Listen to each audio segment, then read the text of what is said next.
texto A Alegoria da Caverna, do livro A República. Sócrates diz a Glauco: agora imagine a nossa natureza segundo o grau de educação que ela recebeu ou não, de acordo com o quadro que vou fazer. Imagine, pois, homens que vivem em uma morada subterrânea em forma de caverna. A entrada se abre para a luz em toda a largura da fachada. Os homens estão no interior desde a infância, acorrentados pelas pernas e pelo pescoço, de modo que não podem mudar de lugar nem voltar a cabeça para ver algo que não esteja diante deles. A luz lhes vem de um fogo que queima por trás deles, ao longe, no alto. Entre os prisioneiros e o fogo há um caminho que sobe. Imagine que esse caminho é cortado por um pequeno muro, semelhante ao tapume, que os exibidores de marionetes dispõem entre eles e o público, acima do qual manobram as marionetes e apresentam o espetáculo. Glauco responde: entendo. Sócrates continua: então, ao longo desse pequeno muro, imagine homens que carregam todo tipo de objetos fabricados, ultrapassando a altura do muro. Estátuas de homens, figuras de animais, de pedra, madeira ou qualquer outro material. Provavelmente, entre os carregadores que desfilam ao longo do muro, alguns falam, outros se calam. Glauco diz: estranha descrição e estranhos prisioneiros. Sócrates continua: eles são semelhantes a nós. Primeiro, você pensa que, na situação deles, eles tenham visto algo mais do que as sombras de si mesmos e dos vizinhos que o fogo projeta na parede da caverna à sua frente? Glauco responde: como isso seria possível se durante toda a vida eles estavam condenados a ficar com a cabeça imóvel? Sócrates pergunta: não acontece o mesmo com os objetos que desfilam? Glauco diz: é claro. Sócrates pergunta novamente: então, se eles pudessem conversar, não acha que, nomeando as sombras que vêm, pensariam nomear seres reais? Glauco responde: evidentemente. Sócrates questiona novamente: e se, além disso, houvesse um eco vindo da parede diante deles, quando um dos que passavam ao longo do pequeno muro falasse, não acha que eles tomariam essa voz pela da sombra que desfila à sua frente? Glauco fala: sim, por Zeus. Sócrates diz: assim sendo, os homens que estão nessas condições não poderiam considerar nada como verdadeiro, a não ser as sombras dos objetos fabricados. Glauco diz: não poderia ser de outra forma. Sócrates continua: veja agora o que aconteceria se eles fossem libertados de suas correntes e curados de sua desrazão. Tudo não aconteceria naturalmente, como vou dizer? Se um desses homens fosse solto, forçado subitamente a levantar-se, a virar a cabeça, a andar, a olhar para o lado da luz, todos esses movimentos o fariam sofrer. Ele ficaria ofuscado e não poderia distinguir os objetos, dos quais via apenas as sombras anteriormente. Na sua opinião, o que ele poderia responder se lhe dissessem que antes ele só via coisas sem consistência, que agora ele está mais perto da realidade, voltado para objetos mais reais, e que está vendo melhor? O que ele responderia se lhe designassem cada um dos objetos que desfilam, obrigando-o com perguntas a dizer o que são? Não acha que ele ficaria embaraçado e que as sombras que ele via antes lhe pareceriam mais verdadeiras do que os objetos que lhe mostram agora? Glauco responde: certamente, elas lhe pareceriam mais verdadeiras. Sócrates continua: e se o forçassem a olhar para a própria luz, Não achas que os olhos lhe doeriam, que ele viraria as costas e voltaria para as coisas que pode olhar e que as consideraria verdadeiramente mais nítidas do que as coisas que lhe mostram? Glauco responde: sem dúvida alguma.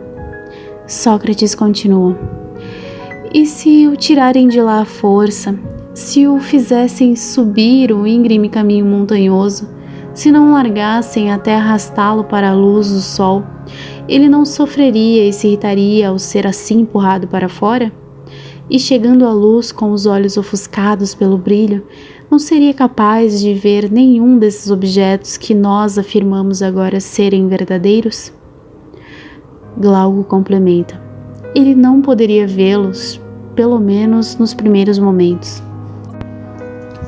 Sócrates diz: é preciso que ele se habitue para que possa ver as coisas do alto. Primeiro ele distinguirá mais facilmente as sombras, depois as imagens dos homens e dos outros objetos refletidos na água, depois os próprios objetos. Em segundo lugar, durante a noite, ele poderá contemplar as constelações e o próprio céu, e voltar a olhar para a luz dos astros e da lua mais facilmente que durante o dia para o sol e para a luz do sol. Glauco diz: sem dúvida. Sócrates diz: finalmente ele poderá contemplar o sol, não seu reflexo nas águas ou em outra superfície lisa, mas o próprio sol, no lugar do sol, o sol tal como é. Glauco responde: certamente. Sócrates continua: depois disso, poderá raciocinar a respeito do sol, concluir que é ele que produz as estações e os anos, que governa tudo no mundo visível, e que é, de algum modo, a causa de tudo que ele e seus companheiros viam na caverna. Glauco diz: é indubitável que ele chegará a essa conclusão. Sócrates pergunta: nesse momento, se ele se lembrar da sua primeira morada, da ciência que ali se possuía e de seus antigos companheiros, não acha que ficaria feliz com a mudança e teria pena deles? Glauco responde: claro que sim. Sócrates diz: quanto às honras e louvores que eles se atribuíam mutuamente outrora, quanto às recompensas concedidas àqueles que fosse dotado de uma visão mais aguda, para discernir a passagem das sombras na parede, de uma memória mais fiel, para se lembrar com exatidão daquelas que precedem certas outras, ou que lhe sucedem, as que vêm juntas e que por isso mesmo eram mais hábil para conjecturar a que viria depois. Acha que nosso homem teria inveja dele, que as honras e a confiança assim adquiridas entre os companheiros lhe dariam inveja? Ele não pensaria antes como o herói de Homero que mais vale viver como um escravo de um lavrador e suportar qualquer provação do que voltar à visão ilusória da caverna e viver como se vive lá? Glauco responde: concordo com você. Ele aceitaria qualquer provação para não viver como se vive lá. Sócrates questiona: reflita ainda nisto. Suponha que esse homem volte à caverna e retome o seu antigo lugar. Desta vez, não seria pelas trevas que ele teria os olhos ofuscados ao vir diretamente do sol? Glauco responde: naturalmente. Sócrates continua: e se ele tivesse que emitir de novo um juízo sobre as sombras e entrar em competição com os prisioneiros que continuaram acorrentados, enquanto sua vista ainda está confusa, seus olhos ainda não se recompuseram, enquanto lhe deram um tempo curto demais para acostumar-se com a escuridão, ele não ficaria ridículo? Os prisioneiros não diriam que, depois de ter ido até o alto, voltou com a vista perdida, que não vale mesmo a pena subir até lá? E se alguém tentasse retirar os seus laços, fazê-lo subir, você acredita que, se pudessem agarrá-lo e executá-lo, não o matariam? Glauco responde: sem dúvida alguma, eles o matariam. Sócrates finaliza: e agora, meu caro Glauco, é preciso aplicar exatamente essa alegoria ao que dissemos anteriormente. Devemos assimilar o mundo que aprendemos pela vista estada na prisão à luz do fogo que ilumina a caverna à ação do sol. Quanto à subida e à contemplação do que está no alto, considera que se trata da ascensão da alma até o lugar inteligível. E não te enganarás sobre minha esperança, já que desejas conhecê-la. Deus sabe se há alguma possibilidade de que ela seja fundada sobre a verdade. Em todo caso, eis o que me aparece tal como me aparece. Nos últimos limites do mundo inteligível, aparece-me a ideia do bem, que se percebe com dificuldade, mas que não se pode ver sem concluir que ela é a causa de tudo que há de reto e de belo. No mundo visível, ela gera luz, e o Senhor da luz no mundo inteligível, ela própria é a soberana, que dispensa a verdade e a inteligência.